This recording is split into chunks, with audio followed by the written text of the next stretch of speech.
এবার 1 জানুয়ারি 2025 ছিল তৃণমূল কংগ্রেসের জন্মদিন অর্থাৎ প্রতিষ্ঠা দিবস। এই প্রতিষ্ঠা দিবস উপলক্ষে বিভিন্ন জায়গার সঙ্গে পাঁচলা ব্লকের বেলডুবিতেও অনুষ্ঠিত হল এক বহুমুখী মানবিক কর্মসূচি।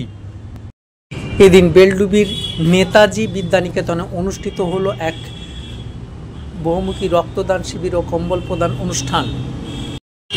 এদিন এই রক্তদান শিবিরে 81 জন রক্তদাতা রক্তদান করেন। রক্তদান ছাড়াও ছিল সিলভার কেয়ার পলিক্লিনিকের উদ্যোগে বহুমুখী স্বাস্থ্য পরীক্ষা শিবির।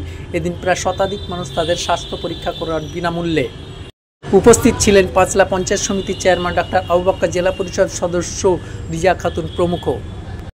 এই কর্মসূচি সফল করে গুরুদাস চ্যাটার্জির সঙ্গে সক্রিয় সহযোগিতা নেন মানস করাতি, রুহুল আমিন, সিরাজুল সর্দার প্রমুখ। আজকে খুব আনন্দের দিন। 1998 সালের 1 জানুয়ারি মমতা বন্দ্যোপাধ্যায়ের নেতৃত্বে বাংলায় তৃণমূল কংগ্রেস গঠিত হয়েছিল। বাংলায় মুক্তি সূর্য উদিত হয়েছিল।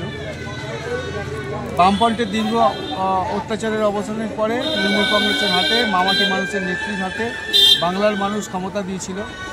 এই তৃণমূল কংগ্রেসের প্রতিষ্ঠা দিবস আনন্দের, আর আনন্দের সঙ্গে সঙ্গে আমরা মানুষকে, যেহেতু মমতা বন্দ্যোপাধ্যায়ের দল করি, আমাদের বিধায়ক গুলশান মল্লিকের দল করি, তো ওনাদের নেতৃত্বে আমরা আজকের দিনটা, আনন্দের দিনটাও মানুষকে পরিষেবা দিতে রক্তদান শিবিরের আয়োজন করেছি। প্রতি বছরই আমরা করি। করোনার জন্য 2 বছর বন্ধ ছিল, আবার এবছরে করছি। স্বতঃস্ফূর্তভাবে মানুষ রক্ত দিচ্ছেন। প্রত্যেক রক্তদাতাকে অভিনন্দন এবং বেলডুবি অঞ্চল তৃণমূল কংগ্রেসের পক্ষ থেকে সমস্ত বেলডুবি মানুষকে নতুন বছরের শুভেচ্ছা এবং তৃণমূল কংগ্রেস পরিবারের পক্ষ থেকে প্রণাম এবং স্বাগত। কোন ব্লাড টিজি